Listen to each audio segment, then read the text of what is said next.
Ya ikhwah, bismillah, assalamualaikum warahmatullahi wabarakatuh. Yang teman-teman yang online, afwan, ana salah masuk link Zoom. Ana masuk di link Zoom yang kelas baca kitab Arab Gundul. Di sana nggak ada orang. Ternyata antum semua di link yang ini. Qadarullah ma syafa'al. Kita sudah mulai walaupun baru masih di permulaan-permulaan. Berkaitan bismillahirrahmanirrahim, ini kita sampaikan sebelumnya adalah berkaitan tentang masalah kunut di dalam sholat witir. Tadi intinya bahwa kunut dalam sholat witir itu hukumnya adalah disyariatkan. Artinya kalau disyariatkan berarti minimal hukumnya adalah sunnah. Minimal hukumnya adalah sunnah. Ini adalah mazhab dari jumhur ulama. Mazhab jumhur ulama. Dan walaupun nanti mereka berbeda pendapat dari segi apa? Dari segi kapan dilaksanakan kunut di saat witir. Kalau dalam mazhab Syafi'i, kunut witir itu dilaksanakan adalah setengah terakhir dari bulan Ramadan. Itu yang terdapat dalam mazhab Asy-Syafi'i. Kemudian tadi sudah kita sampaikan juga di dalam mazhab Malik ini adalah bersifat fleksibel. Bersifat fleksibel baik di awal setengah awal di bulan Ramadan ataupun setengah akhirnya. Dan dalil semuanya tentang disyariatkannya adanya kunut itu adalah hadis yang diriwayatkan oleh sahabat Hasan ibn Ali radhiyallahu anhu, yang mana beliau pernah diajarkan Nabi Muhammad tentang doa yang bisa dibaca di saat kunut sholat witir, sebagaimana yang ada dalam kitab tersebut ataupun yang ada dalam kitab yang saat ini kita bahas. Nanti insyaallah kita baca hadisnya. Tapi inti dalam doa yang beliau ajarkan kepada sahabat Hasan bin Ali radhiyallahu anhu ataupun cucu beliau ini adalah Allahumma hdini fi man hadait, dan juga seterusnya. Al-Imam An-Nawawi rahimahullah beliau mengatakan tentang hadis ini, hadis yang berisi tentang doa kunut yang dibaca di saat witir. Ini hadisnya diriwayatkan oleh Al-Imam Abu Dawud dan juga terdapat dalam riwayat Al-Imam At-Tirmidzi rahimahullah. Kata Al-Imam Nawawi rahimahullah, beliau mengatakan bahwa hadisnya ini adalah hadis yang sahih. Hadisnya adalah hadis yang sahih. Termasuk misalnya di sini adalah Imam Ibnu Hajar rahimahullah, beliau mengatakan juga hadisnya adalah hadis hasanun sahih. Termasuk ulama kontemporer kita saat ini adalah Al-Imam ataupun Syekh Al-Albani rahimahullah, beliau mensahihkan hadis ini. Artinya bahwa doa kunut di dalam witir itu disyariatkan. Untuk kapan pelaksanaannya? Apakah di sebelum ruku ataukah setelah ruku? Nanti insya Allah akan ada pembahasan.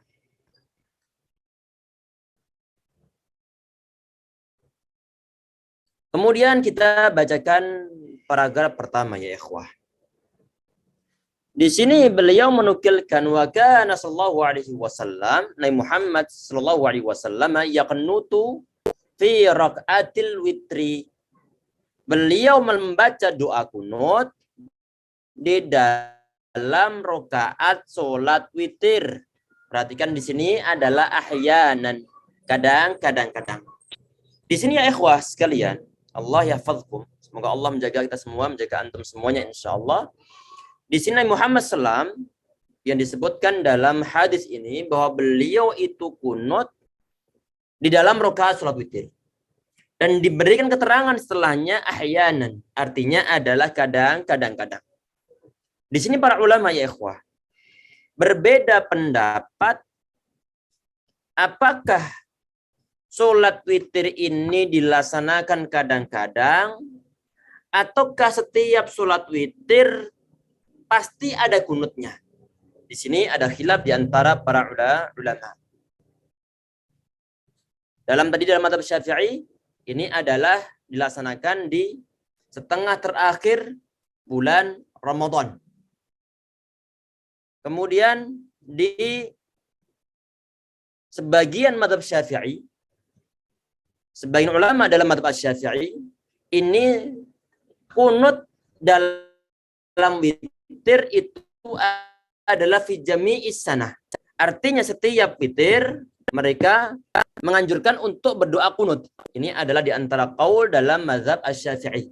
Termasuk diantaranya adalah Imam Abdullah bin Az-Zubairi, termasuk Abdul Walid An-Naisaburi rahimahullah, termasuk lagi adalah Abdul Fadl bin Amdan, termasuk lagi adalah Abi Mansur bin Mahron rahimahullah jami'an.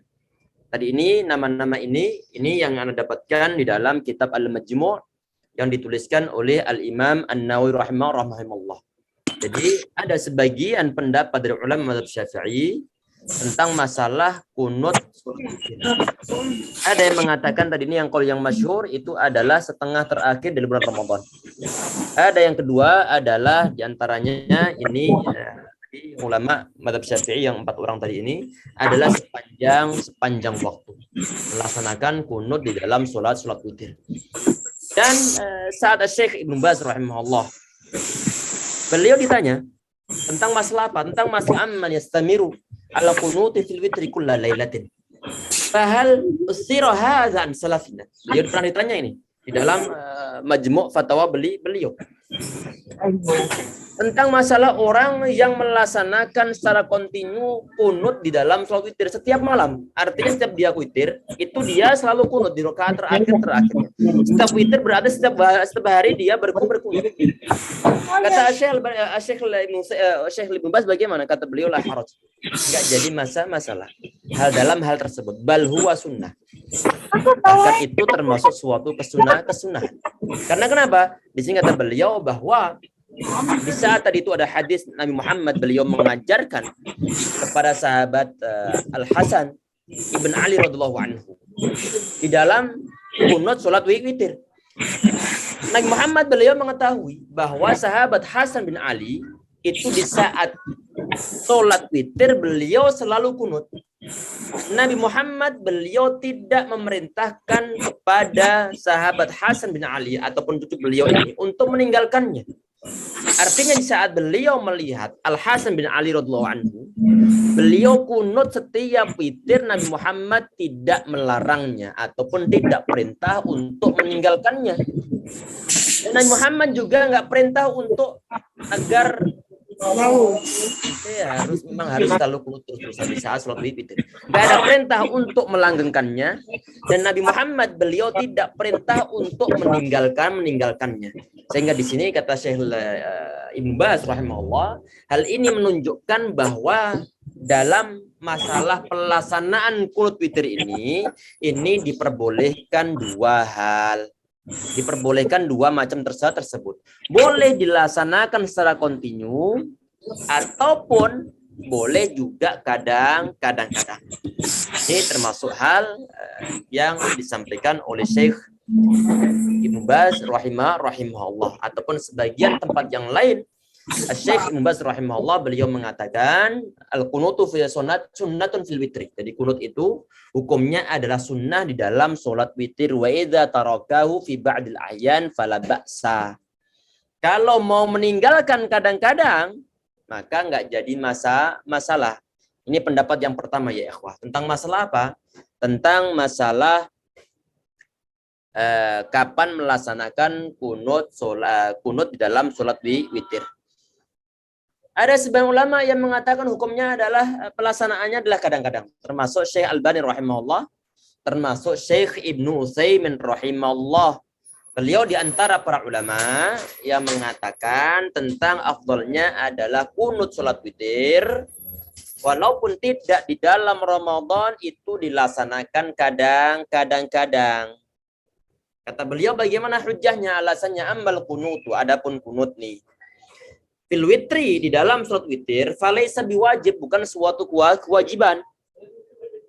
Kalau bukan suatu kewajiban, maka fala yang baik kata beliau, walladzi yang baik lil insan alla yudawim alaih. Maka seyogianya di sana ini tidak perlu untuk dilanggengkan. Tetapi bal yaqnutu ahyanan wa yatruku ahyanan. Tapi kadang-kadang perlu untuk kunut, kadang-kadang perlu untuk meninggalkannya. Termasuk tadi ini yang dinukilkan ataupun dikatakan oleh Syekh Al-Albani rahimahullah, di dalam kitab ini Nabi Muhammad beliau kunutnya itu adalah kadang-kadang. Karena versi beliau kata Syekh Al-Albani rahimahullah, karena beliau meneliti semua hadis yang berkaitan tentang kunut sholat witir Nabi Muhammad. Disebutkan dalam hadis tersebut, ini tidak selalu disebutkan beliau melaksanakan suatu kunut. Termasuk misalnya hadis Aisyah radhiallahu anha, termasuk hadis Ibnu Abbas radhiyallahu anhu.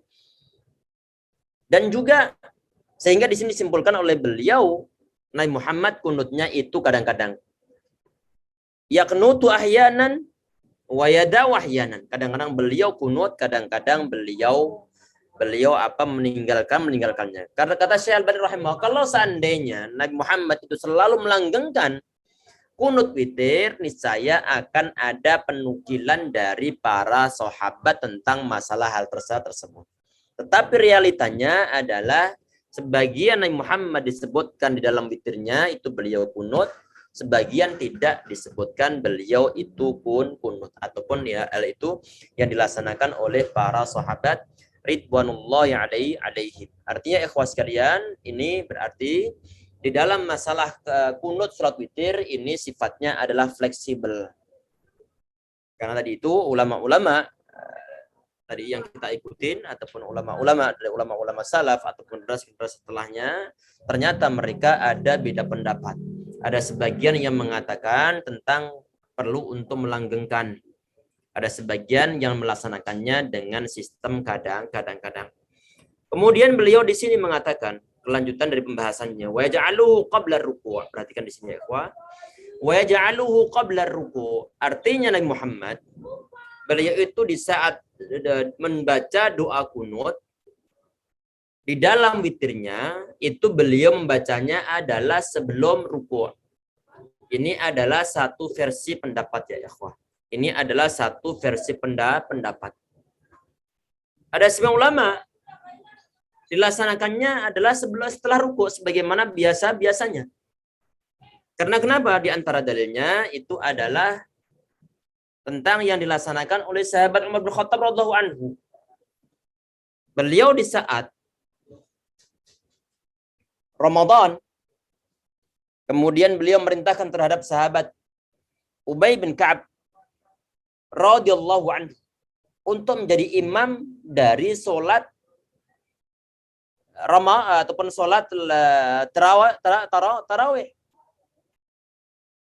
Kemudian di rakaat terakhirnya untuk salat witirnya, kemudian beliau membaca doa-doa ataupun zikir doa-doa dalam kunut.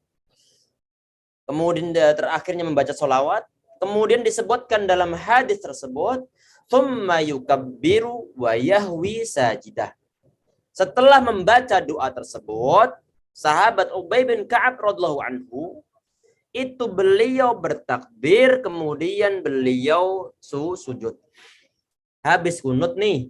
Kemudian beliau membaca Allahu Akbar, kemudian beliau sujud. Berarti posisi tersebut itu adalah posisi doa kunut dibaca setelah ruku'. Setelah ruku' berarti sebagaimana kunut di dalam salat subuh yang dilaksanakan oleh ataupun dalam mazhab Asy-Syafi'i. Ini diantara dalilnya. Termasuk lagi adalah suatu hadis dari Abi Rafi'. Ini beliau adalah diantara budak yang telah dimerdekakan oleh Rasulullah. Beliau mengatakan, "Sholaitu khalfa Umar bin Khattab." Ana sholat di belakang sahabat Umar bin Khattab. Faqanata ba'da ruku'. Beliau kunutnya adalah setelah ruku'. Ini adalah untuk sholat witir. Kunutnya setelah ruku'. Di samping beliau membaca doa kunut setelah ruku', beliau juga rafa yadayhi wa jahara bid-du'a. Beliau mengangkat kedua tangan beliau dan juga beliau menjaharkan doa kunutnya. Ini hadisnya ya ikhwas sekalian, ini hadisnya adalah hadis yang disahihkan oleh Al-Imam Al-Baihaqi rahimahullah. Imam Al-Baihaqi rahimahullah, beliau termasuk di antara muhaddits, termasuk seorang faqih. Itu adalah dalil yang ketiga. Ada dalil yang keempat. Ini juga hadisnya, ini hadis yang dihasankan sanadnya oleh Syalban rahimahullah. Ini yang terdapat dalam riwayat Imam Al-Baihaqi. Ada seorang tabi'in yang beliau bertanya kepada seorang sahabat, sa'altu Aba Utsman 'anil qunut. Qala badar ruku', apakah kunut ini dilaksanakan setelah ruku' ataukah sebelum ruku'? Dijawab dilaksanakan ba'da ruku'. Amman, ini periwayatan dari mana? Penukilan dari mana? Atau pelaksanaan dari siapa? Dan mencontoh dari siapa? Faqala an Abi Bakrin, dari Abu Bakar, wa Umar, wa Utsman. Berarti adalah hal yang dipraktikkan oleh para sahabat ataupun para khulafaur rasyidun. Sedangkan dalil yang digunakan tentang ruku', tentang kunut sebelum ruku' itu adalah yang disebutkan dalam hadis ataupun dalam kitab-kitab ini. Yaitu suatu hadis yang diriwayatkan oleh sahabat Anas bin Malik radhiyallahu anhu saat beliau ditanya al-qunuti fi salat subhi, tentang kunut di dalam salat subuh. Dan juga diriwayatkan yang lain bahwa ini adalah tentang salat witir. Kemudian beliau menjawab, kunna naq'utu qabla ar-ruku'i wa ba'dahu. Perhatikan ya ikhwah. Kata beliau, kami ini kunutnya adalah kadang-kadang sebelum ruku', kadang-kadang setelah ruku'. Artinya dalam hal ini juga bersifat fleksibel. Tadi ini hadis yang diriwayatkan oleh sahabat Anas bin Malik, ini disahihkan oleh Syekh Albani rahimahullah dalam Sahih Sunan Ibnu Majah. Ini hadis yang pertama. Kemudian hadis yang berikutnya adalah diceritakan di sini oleh Al-Imam Al-Qamah rahimahullah. Tentang apa? Tentang masalah tentang masalah sahabat yang bernama Ibnu Mas'ud radhiyallahu anhu dan juga para sahabat Rasulullah SAW. Kata beliau, kana yaqnutuna fil fitri qabla ar-ruku'. Jadi para sahabat ini, menurut riwayat ini, para sahabat itu mereka witirnya, kunutnya dalam witir itu adalah sebelum ruku'. Sebelum ruku'. Artinya di sini hadis-hadisnya adalah hadis yang sahih ya ikhwah. Baik yang tadi itu mengatakan hadisnya adalah kunut dilaksanakan setelah ruku', ataupun hadis-hadis yang menyatakan tentang kunut yang dilaksanakan sebelum ruku'. Syekh Al-Albani rahimahullah di antara ulama yang mengikuti ataupun yang berpendapat bahwa kunut di dalam salat witir itu dilaksanakan sebelum ruku'. Padahal anehnya beliau tadi ini saat membahas masalah kunut yang dilaksanakan setelah ruku', ada sebagian hadis yang beliau hasankan ataupun beliau sahihkan. Artinya tidak semua hadis yang disahihkan oleh semua ulama kemudian diikuti, tapi lebih mempertimbangkan pertimbangan yang lain sehingga mengikuti hadis sahih yang lainnya. Mungkin beliau menterjihkan ataupun lebih mengunggulkan riwayat yang ini daripada riwayat yang pertama yang juga beliau sahihkan. Allahu a'lam. Tapi ini realitanya ya ikhwas sekalian. Intinya di sini ini bahwa kunut witir yang dilaksanakan sebelum ruku ataupun setelah ruku itu bersifat fleksibel. Karena masing-masing dua-duanya ada dalil hadis sahihnya. Sehingga kalau dalam menghadapi begini ya ikhwah, silahkan antum kadang-kadang nanti sholatnya, kunutnya untuk sholat witir itu dilaksanakan sebelum ruku, kadang-kadang dilaksanakan setelah ruku. Kemudian berikutnya ya ikhwah sekalian, kita bacakan poin di sini. Wa'allama Al-Hasan bin Ali. Dan Nabi Muhammad, ini perangkat yang kedua. Nabi Muhammad beliau mengajarkan sahabat Hasan ibn Ali radhiyallahu anhu ayyaqula, agar beliau berdoa, maksudnya adalah berdoa di dalam salat witir di saat kunutnya idza faragha min qiraati fil witri. Perhatikan di sini ada keterangan dalam riwayat ini adalah di saat selesai dari bacaannya. Maksudnya di sini ini adalah bacaan ma tayassara minal Qur'an. Yaitu bacaan yang dibaca setelah Al-Fatihah yang dipilih dari surat-surat pilihannya. Setelah membaca surat, kemudian di sini ini yang diajarkan oleh Muhammad terhadap sahabat Hasan bin Ali radhiyallahu anhu dalam riwayat ini adalah beliau disuruh untuk mengucapkan Allahumma hdini fi man hadait وعافني فيمن عافيت وتولني فيمن توليت وبارك لي فيما أعطيت وقني شر ما قضيت فإنك تقضي ولا يقضى عليك الدعاء al-hadis. Kita perhatikan ya ikhwah sekalian. Di dalam hadis ini ataupun hadis riwayat versi ini, sahabat Hasan bin Ali beliau diperintahkan, diajarkan Nabi Muhammad agar beliau membaca doa kunut ini. Kapan membacanya? Adalah idza faragha min qiraatihi fil witri. Di saat beliau selesai membaca suatu surat di dalam witir-witirnya. Artinya kalau beliau diperintahkan untuk membaca doa ini selesai membaca surat, artinya posisi membaca surat itu kan posisi sebelum ruku ini.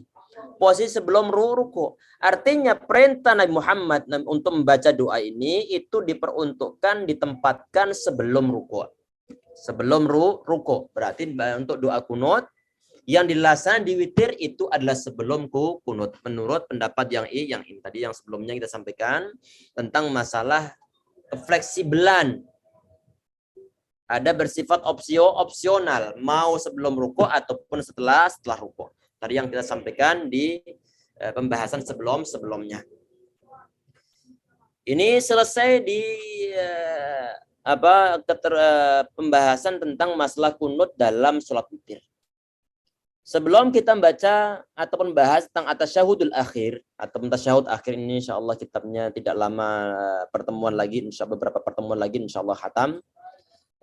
Jadi panitia nanti ataupun mungkin DKM dalam tanda kutip DKM ini perlu untuk sekarang sudah mulai mikirkan kira-kira habis kitab ini mau bahas kitab apa, mau berhenti ataukah mau terus, nanti silakan dipikirkan kitabnya kitab apa insyaallah. Sebelum kita bahas tasyahud akhir ya ikhwah, di dalam kitab ini ada beberapa poin yang mungkin perlu juga kita ingatkan di sini tentang menyangkut masalah membaca amin di saat lagi doa kunut. Imam baca doa kunut, apakah makmumnya perlu membaca amin ataukah tidak? Di sini para ulama termasuk diantaranya adalah yang terdapat dalam mazhab Asy-Syafi'i. Ini yusra'u ta'minu khalfal imam fil qunut. Termasuk kemarin dibahas saat masalah qunut nazilah, Nabi Muhammad beliau membaca doa kunut dan yu'amminu man khalfahu. Para sahabat yang berada di belakang beliau ini mereka semua mengatakan amin, amin. Artinya dalam mazhab Syafi'i bahwa membaca amin, mengatakan amin setelah ataupun di saat imam membaca kunut witir itu hukumnya disyariatkan ataupun disunahkan. Dan ini yang dipilih oleh Syekh Ibnu Utsaimin rahimahullah. Beliau mengatakan amma ta'minu ala du'ail kunut fa innahu aidan bil qiyas ala ta'min ala qiraatil Fatihah yakunu masyru'an, kata beliau. Bahwa at-ta'min ataupun membaca amin di saat imamnya membaca doa kunut ini berdasarkan suatu kias. Masalah apa? Kiasnya adalah dikiaskan dengan kunut nazilah diantaranya. Sebagian ulama mengatakan dikiaskan dengan kunut nazilah. Ataupun dikiaskan dengan amin yang ada dalam bacaan ataupun setelah baca al-Fatihah. Hal ini juga disunahkan ataupun disyariatkan. Ada dasarnya di sini. Ini disampaikan oleh Syekh Utsaimin dalam Majmu' Fatawa ataupun Rasail dari Syekh Utsaimin. Dan ini yang difatwakan oleh Lajna Ad-Daimah lil Ifta. Ini yang difatwakan oleh tim fatwa ulama Arab Saudi. Dalam hal apa? Dalam hal mengaminkan imam di saat imamnya membaca doa kunut. Dan bahkan di sini Al-Imam Ibnu Qudamah rahimahullah beliau menukilkan ijma' para ulama tentang disyariatkan membaca amin di saat imam membaca doa kunut. La na'lamu fi khilafan, kata beliau. Kami enggak mengetahui tentang adanya perbedaan pendapat dari kalangan para ulama dalam masalah disyariatkannya membaca amin di saat imam membaca doa kunut di saat sholat witir. Dalilnya bagaimana? Dalilnya di sini ikhwas sekalian, di sini sahabat Ibnu Abbas radhiyallahu anhu. Beliau menceritakan tentang kunut Nabi Muhammad sallallahu alaihi wasallam. Tentang tadi itu adalah kunut nazilah. Di saat beliau membaca kunut nazilah setelah rukuk. Kemudian dikisahkan dalam hadis tersebut wa yu'minu man khalfah. Jadi orang-orang yang berada di belakang Nabi Muhammad, mereka semua mengamini bacaan Nabi Muhammad, bacaan kunut Nabi Muhammad. Ini hadisnya adalah hadis yang sahih, terdapat dalam riwayat Imam Ahmad dan juga Imam Abu Dawud rahimahumullah. Dan kata Imam Nawawi rahimahullah, ini hadisnya sanadnya adalah sanad yang hasan ataupun sahih dan termasuk disahihkan oleh Syekh Albani rahimahullah. Di sini kata para ulama yang mensahihkan hadis ini dan juga yang mengatakan bahwa hukum membaca amin di saat imam membaca kunut itu adalah termasuk hal yang disyariatkan. Ini adalah kata mereka tidak ada perbedaan antara kunut witir sama kunut nazilah. Karena kenapa? Karena imamnya ini sama-sama menjaharkan bacaannya.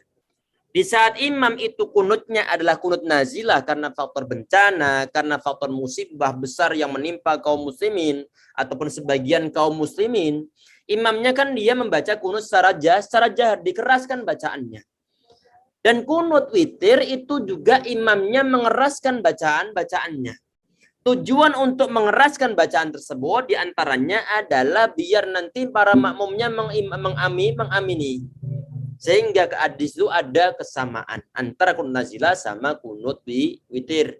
Oleh karena itu, di saat disebutkan dalam kunut nazilah, Nabi Muhammad membaca kunut nazilah, para sahabat mengamini semuanya, maka di saat membaca witir pun nanti orang-orang yang berada di belakang imam perlu untuk membaca amin. Ini termasuk yang disampaikan oleh Syekh ataupun al-Imam Ibnu Qayyim al-Jauziyah.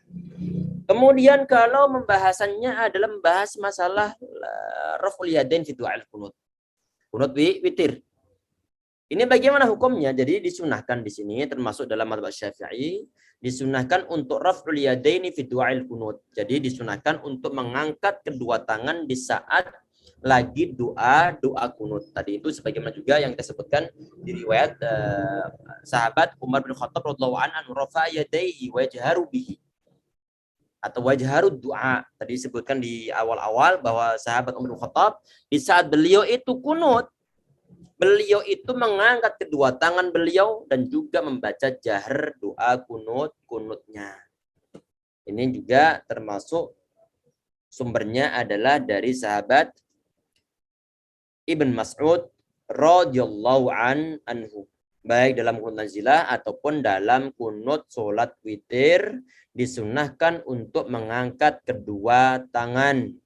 Termasuk di sini ini adalah para khulafaur rasyidun juga mengangkat kedua tangan. Oleh karena itu Syekh Utsaimin rahimahullah beliau menyimpulkan di antara fatwa beliau adalah minnas sunnah ayyarfa'al insan yadayhi inda du'ail kunut, kata beliau di sini berdasarkan hadis-hadis yang telah tadi kita sebutkan.